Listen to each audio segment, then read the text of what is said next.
Georgetown County government. We're just here primarily to give you an update on what has gone on today, the message that we're trying to get across for residents of Georgetown County, and because we know you probably all have a lot of questions, so this will be an opportunity for you to get those all answered. We're going to start off with our county emergency manager, Sam Hodge. Then we're going to have comments from County Administrator Sel Hemingway. We also have representatives from our municipalities and our law enforcement agencies, including the Sheriff's Office, City Police Department, the Town of Andrews Police Department. Don't leave anybody else. And Holly's Island Mayor Bill Otis as well. So I think we have all our areas of the county represented if you have specific questions for different areas of the county. So with that, I'm going to turn it over to Sam Hodge. Thank you. I'm Sam Hodge. I'm Director of Emergency Management for Georgetown County. Just to give you a quick situational update on what's been going on for today. We've been working in two major areas around Georgetown County, the Dunbar area and the Oakland area. Currently, as of about 45 minutes ago, we've removed right at 100 individuals from those flooded homes there. We've gotten them to a safe shelter. Some have gone with family and friends, and other ones we have put in our shelters that we have set up. We've been on constant conference calls with the state and other agencies today, looking at river flooding and where we stand with the current situation. The Waccamaw, they have told us, that pretty much has crested today, so we are seeing pretty much the magical height of water when it comes to the Waccamaw River. The Black River is very close to cresting, which is probably one of our biggest concerns, so it's great news to hear that the end is near. The thing to remember with both of these rivers that the receding waters will take some time. It's not like it's going to go down in the next day or so. So just keep that in mind as we move forward. We had some aerial assessments done today. It has identified some different pocket areas around Georgetown County, which gives us a better idea of the total number of structures that have been damaged. It kind of gives us a better idea on planning forward on how we're going to finish out this incident. We have quite a bit of assets in town when it comes to emergency responders. We have 2 task forces in town that do swift water, K9, search and rescue. The list goes on of their capabilities, and there are teams out of Tennessee and Virginia. So those are on the ground here in Georgetown supporting us. Air assets, the National Guard has provided us with a pretty significant complement of aircraft, which are at Georgetown Airport. They are staffed by some specialized aquatic rescue teams out of North Carolina and some out of South Carolina. So those individuals are ready in case there's any type of rescues that need to be taking place. They have 2 aircraft dedicated to that at the airport. They can quickly mobilize and get anywhere in the county within a matter of minutes. Talking about our shelters, we still have 3 shelters open. We have the Pleasant Hill Elementary Shelter, Andrews Elementary School, and the Beck Recreation Facility. We are considering closing the Beck Recreation Facility. Depends on hopefully tomorrow. That way we can go ahead and concentrate our efforts in other areas of the county. We do still have the pickup location for those that are in the communities that can get to Browns Ferry Elementary School. We can get you to the shelter. Our school district is providing bus transportation for those individuals. And we're constantly running that shuttle back and forth from Browns Ferry Elementary to Pleasant Hill Elementary for those that need shelter. That's pretty much the snapshot of the day's activities. We have all of our support functions in our EOC up and running, from our federal partners on down to our local municipalities, and getting a lot of information in, a lot of information out. But one of the key things I want everyone to remember is that if you have not registered with FEMA, if you've had any type of damage, please make sure you do that. You can go online and do it, or you can call the FEMA number, which is 1-800-621-3362, and get registered with FEMA. So if you've had any type of damage from the storm, it is key that you get registered where you can start that process. FEMA has been on the ground here in Georgetown doing some preliminary site visits, but the key is to make sure that you're registered. And it goes back to our message that we put out yesterday. If you're still in those flood-prone areas and you don't feel safe, or you're having issues out there and you need to evacuate, please call and evacuate to one of our shelters. There's not a mandatory evacuation, but the mechanisms have been put in place for you to find a safe place that we can get you to. Our number directly into our disaster call center is 843-545-3273. They can provide any information from road closures to shelter locations to what do I do about this or do about that. So that's a great number to have. Also, our webpage is gtcounty.org. All the information is put there. You can definitely get it on social media, on our Facebook page as we push out information constantly. I'm going to turn it over to Administrator Sel Hemingway. Thank you, Sam. It is a great day in Georgetown, South Carolina. It may be odd that you hear me say that in the midst of the event that we are experiencing. But the greatest word, the most impressive word that I've heard in Georgetown County quite some time today is the word crested. I've been waiting for that word to be expressed here for a week. We are excited to report that one of our rivers, at least at one stage, we have deemed to have crested, and we think that conditions will be improving as this water works its way down our river system. So we are excited that the outlook is that our conditions will be finally improving, although as Sam pointed out, it will take quite a bit of time for that process to work its way through. I would like to take this opportunity to express my appreciation to the partners that the county have in place here locally. Our municipalities have been great allies. Mayor Andrews and Paul's Island and City of Georgetown, along with their staff, law enforcement agencies, and Administrator Chris Carter have been great to work with. And we've been in communication in addressing needs throughout the county and in those municipalities. Our partnering with state agencies here that have been present in our EOC, as well as local utilities, have provided added benefits in the outpouring of offers for assistance from other counties throughout the state of South Carolina, through military offerings in our National Guard and General Livingston, through other states that have offered, as well as private organizations and nonprofit organizations. It's just been overwhelming, and we certainly express our appreciation for all of that. I expressly want to mention the staff and the volunteers who have maintained 24-hour coverage for the past 7 days in our Emergency Operations Center. There have been some long hours. There have been lots of telephone calls. There's been lots of discussion and planning and response that's taken place, and I cannot express my appreciation adequately for the efforts that those folks have done. We focused on the area of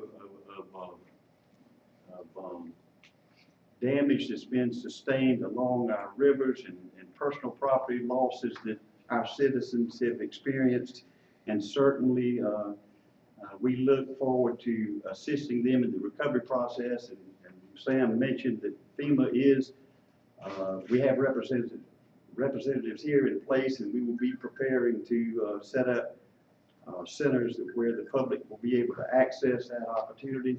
But I also want to mention that we've sustained significant damages and erosion issues to our beaches over the whole expanse of Georgetown County, and we will be working and supporting efforts that local communities, as well as the town of Paul's Island, will be initiating to seek assistance on those fronts as well. Before I close my remarks, I certainly want to address issues that have been publicized that might indicate that there's some some issues between Georgetown County and the governor's office or the adjutant general's office. And I want to, without any hesitation, state that that is absolutely not the case. The governor and her staff has been respondent to Georgetown County throughout this effort and throughout her tenure as governor of South Carolina. We've experienced some losses here in Georgetown County, namely the fire issue and an ice storm, as well as her support of economic development efforts here in Georgetown County. And I can tell you that that relationship has been nothing but good and beneficial for our county. And we treasure that relationship, and certainly I want to dispel any indication or notion that there's any issues there. Same with the military support. Our National Guard and the leadership under General Livingston has been nothing but exemplary. As Sam pointed out, we have received really more assets than we've asked for. They've anticipated our needs even beyond what we have and staged equipment and personnel here, and we've engaged them throughout the process. And our partnership with state agencies has just been wonderful, as it has been working through the State Emergency Management Division. One point of the contention, and I will tell you in the last 24 hours, the biggest call volume relates to highway closures. Just to restate again, we've had no additional closures in the past 24 hours. Highway 17 throughout the full expanse of Georgetown County is open. It remains open. Highway 701 is open.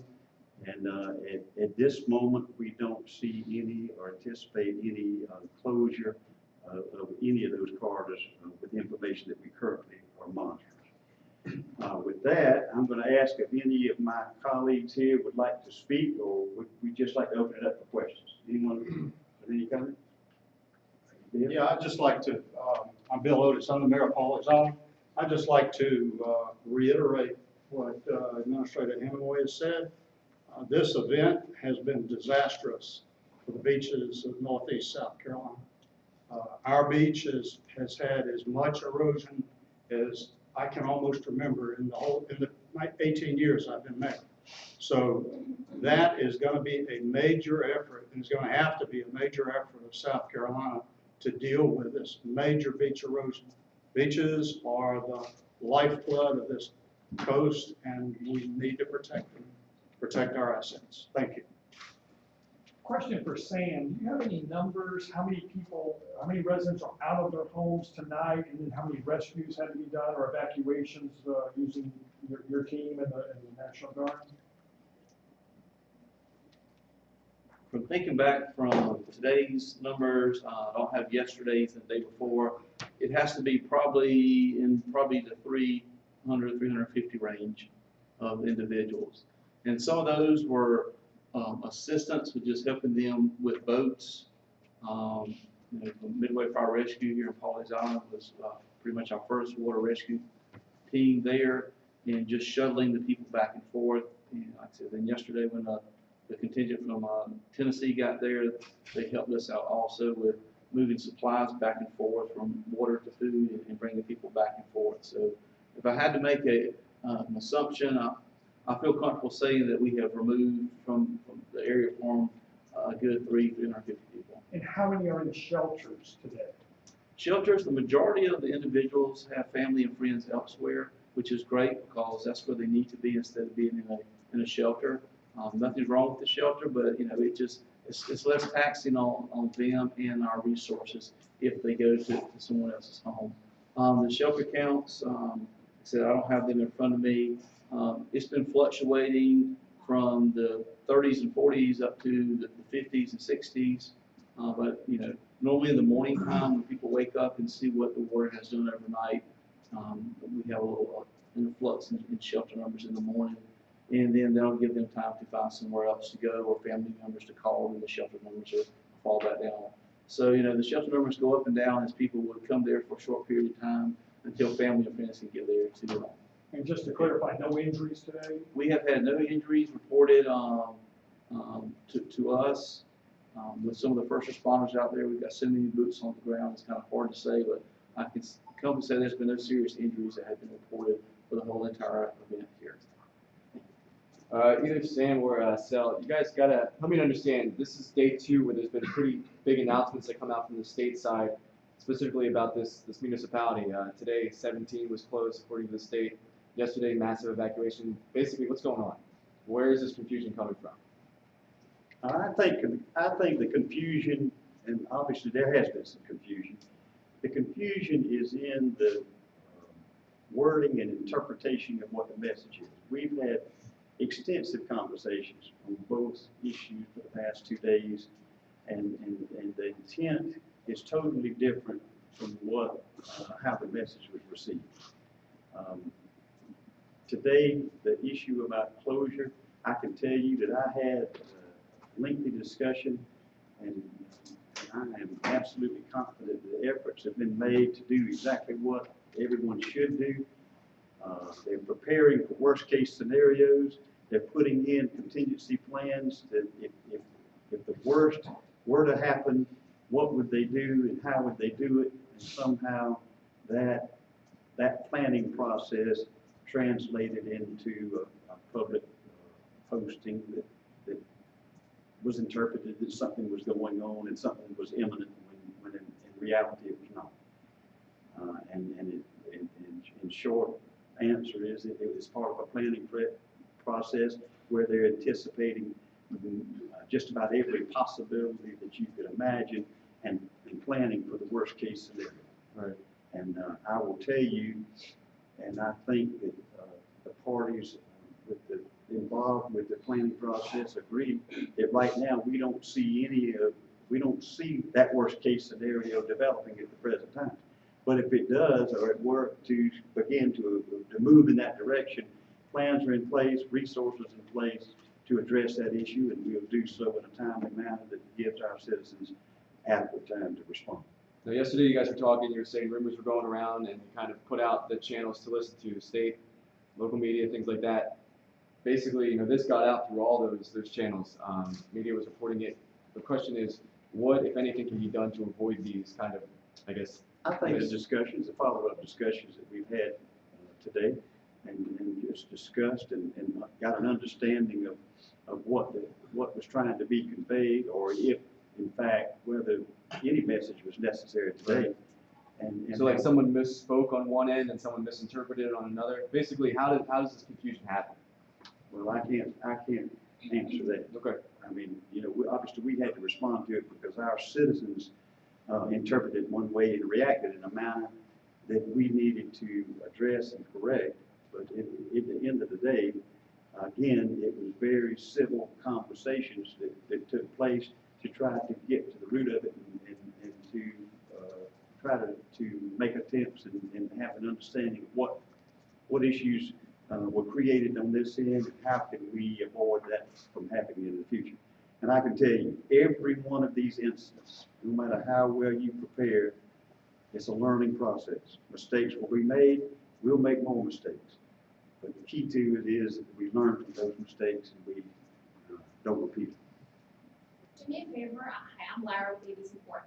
If you could do me a favor and just reiterate a few things for me. I know you said one river has crested. Can you explain which river? What else are we waiting for? Has the worst passed? That's a great question. And I guess I've focused on one river because that's been the one river that's caused us problems thus far. Technically, we know that the Waccamaw River is crested in Conway, and that occurred, a couple of nights ago. And the forecast for the Waccamaw has been that level will remain pretty much constant with very slow decrease in levels over the next 13 days. But at the same time, the levels we're experiencing in Georgetown County are stabilized, and we won't see any increase either. So I would say that in respect to Georgetown County, the Waccamaw's crested. The PD has not been an issue for us thus far, and it's crested at the last recorded gauge available, and that's been several days ago. And hadn't been a problem for us, so we deem at this point in time, PD is not going to be an issue. The Black River's been our real issue throughout, and that's the one we were really waiting and anticipating when that may be. We were always told it would be Friday or Saturday, or projected to be Friday or Saturday without any certainty. It looks like that one stage here in the county has occurred to date. I hope that we can count on that, but, and not see it change. And then now we look forward to progressively, as we move downstream, seeing stabilization at various points and ultimately a lower level throughout the county. This, Sanford River is our local river. It's kind of somewhat, I think, should be one of the wonders of the world. It begins 9 miles inland and reaches a depth of 35 to 40 feet, just that 9-mile expanse. But so it quickly dispersed the inflow coming into the Sanford River, and levels began to drop, and the impact that it had on the overall system is stabilized. The Santee River is remaining. That's the one that all the publicity comes in about the discharge of water from the lake system by Santee Cooper. Santee Cooper has been wonderful to work with in making every effort to minimize the discharge and the impacts that it would have deep downstream. They most recently indicated that they're going to be able to even reduce their previous projections of those releases, which would further minimize that impact. And again, if what we've experienced in the past from normal discharges from them historically, we again don't think that that's going to be an issue. If things change, that was whatever conditions I were referring to, that plans are in place to address if that becomes an issue. So to clarify, Black River not yet crested? Black Santee? River, we think, is crested on the western border of the county. Okay, And now, as it moves closer to Georgetown, we think it'll be at another juncture in the Big Dam swamp area where we have folks isolated, and we're serving them kind of in a shelter type of service, but they're located in their homes. We think that point of cresting will be tomorrow sometimes, and then we come on downstream where there'll be other milestones. and the Santee has, you're still waiting to see what happens with the Santee? Santee's a continuous flow, Right. and right now, the forecast of the levels that are reached, we don't think is going to be a concern. And you are under voluntary evacuations? We are monitoring each area and primarily focusing on these river basins of concern. And we are monitoring various communities that are established throughout that basin and treating them on a case-by-case basis. There are some of them that have experienced no issues. We don't think they'll experience any issues now that we're reaching the peak levels, and we're not offering any directive with the word evacuation in it that might cause alarm for people that don't need to be alarmed. But we're addressing those communities that have transportation issues or cut off because of road flooding, just as we did yesterday with the Dunbar community and the Oakland community, to assist them in relocating and to take care of their needs. Do you feel the worst has passed? I hope so. Rain in the forecast tomorrow, are you nervous about that? Very. I didn't want to hear the word rain, but we hope that the quantities will not be that impactful. We hope the fact that it's not projected to be widespread to the degree that we'll get big influx from upstream. We don't think the localized volume will substantially change the forecast. What will high tides do? What impact will they have on flow? Again, I'm not a hydrologist. I don't know how to spell it, to tell you the truth. But you would think that the impact of high tides would not have any more impact that they're currently having if you assume that the level is pretty much stabilized for all practical purposes, we're not gonna have substantially higher water levels, that the tides will be impacted. So I would expect, and maybe the city, and will, could comment on what they're experiencing within the city, but I would think that, that impact's gonna be pretty consistent on a daily basis for some period of time, because it's gonna be an extended period of time for that water to drop, and it's gonna be very, very deliberate, and you're not gonna see a great transition, all at one point in time. So I have a good question for you. I was out in the Browns Ferry community yesterday with those people. A lot of them are staying. You guys have the National Guard, luckily now, but just so they understand, even though it's not raining, the floods are not going away, the water's sticking around. What can those people expect if they do choose to stay? In which, Oakland, Browns Ferry, Dunbar, the places that are completely cut off. Right by the elementary school where the National Guard was posted, they were kind of going out. It's maybe like 50 yards of just flooding, and a lot of those people are choosing to stay, so they understand, I guess, what that means. I want you to really kind of emphasize, because they're asking when I say it's 2 to 3 weeks of water. obviously, we don't think that that area is gonna crest for another 2 days. That means potentially there's potential for additional increase in the levels in that area to some degree.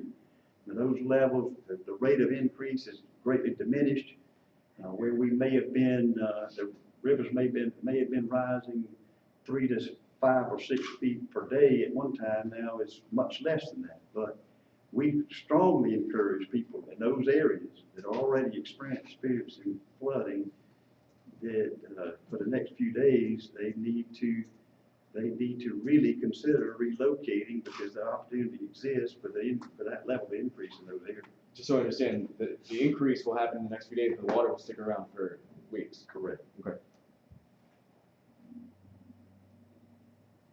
Anything else? I have one last question. You guys mentioned beaches, Georgetown County, Pawleys Island.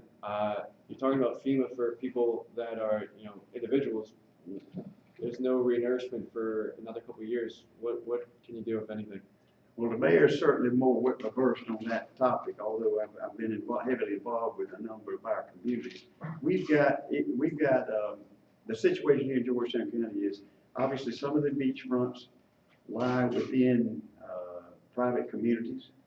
Some of the beachfronts lie within municipality, and some lie within the unincorporated area and the public realm of the county government. Applications for assistance most often have to come from the property owners adjacent to the beaches. So individual community, private communities would have to make application. The town of Pawleys Island would make application, and if the county had issues in certain areas, we would make application for assistance. But I will tell you, the county stands ready to support the action that these communities in the town of Pawleys Island may take to bring about assistance to address that.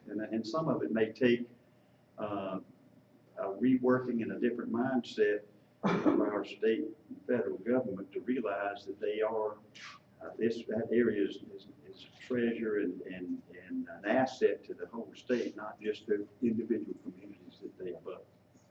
Thanks, sir. Can you prove? Anything else? Again, we thank each of you for being here today. We welcome those that weren't here yesterday. So we welcome the opportunity to provide the information and what we think considered to be a factual basis. And to be honest with you, I hope we won't be meeting together on this basis too much longer. So thank you.